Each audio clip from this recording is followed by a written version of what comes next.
Deniers are wrong. 18 of the 19 warmest years in human history have occurred since the year 2001. This is going to have negative effects on every person on the entire planet, whether we like to accept it or not. Credibility. I feel credible to speak on this topic because I've spent many years looking at this exact topic. I'm going to present the data that has been recorded and allow it to speak for itself. I'm going to start by presenting the data that goes along with global warming. Then I will go into the mechanism by which it is occurring. Then finally, I will end with the effects that will have on the planet. I'm going to start with presenting the data that has been recorded, data-based, and reported by NASA. The data from NASA shows that 18 of the 19 hottest years in recorded human history happened between the year 2001 and 2018. The only exception to those 19 years is 1998. The data shows that 2016 was the warmest year on record, with an average global temperature deviation from the average from 1880 to 2015 of 0.9 degrees centigrade.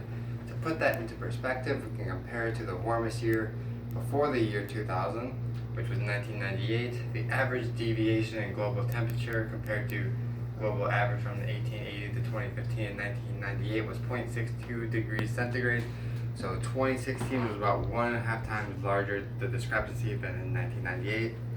And this is a graphic showing the temperature with time, the deviation from the average over that 150 years time period. This is a direct reading of global temperature, but there are other measurable observations that have a direct correlation to the increasing temperature on the planet.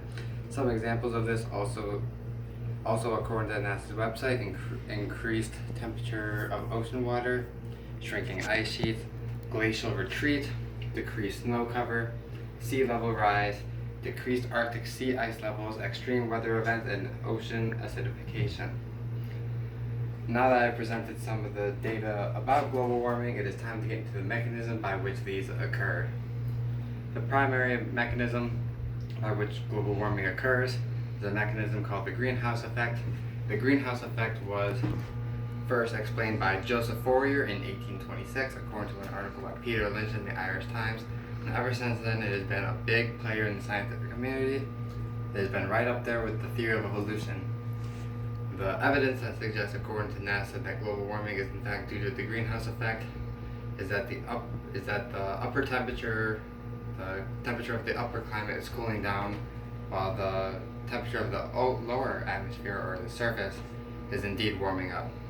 We are currently in a time of low solar activity, thus the upper atmosphere will be cooling down, while the lower atmosphere will be warming up, which is exactly what is observed, and that's what this graph right here shows. This is the time period that we're in. The solar activity is going down, but the temperature of the atmosphere is still going up.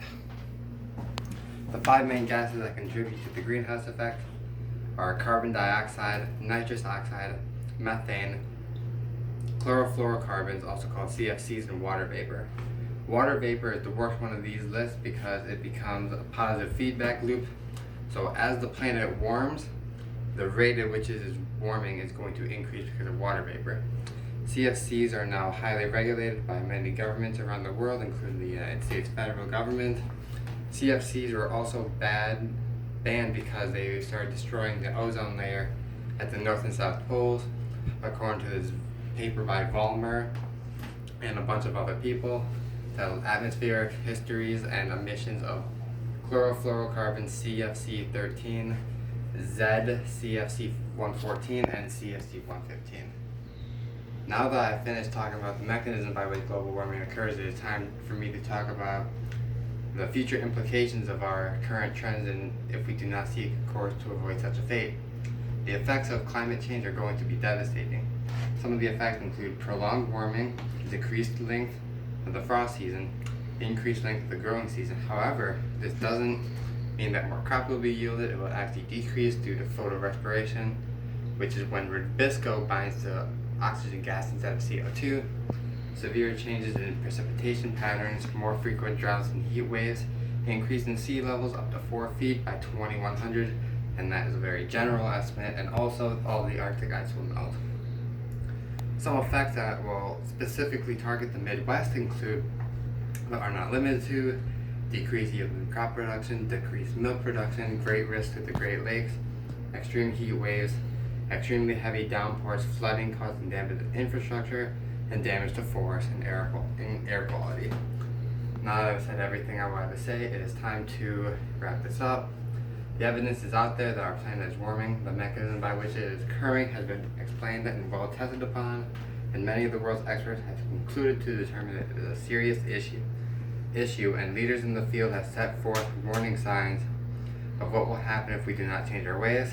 So now my question is, are you going to allow this to keep happening, or are you going to stand up and make a change in your life to do what is needed, not just for you, but for every single person on this planet? I rest my case. Boom. Woo!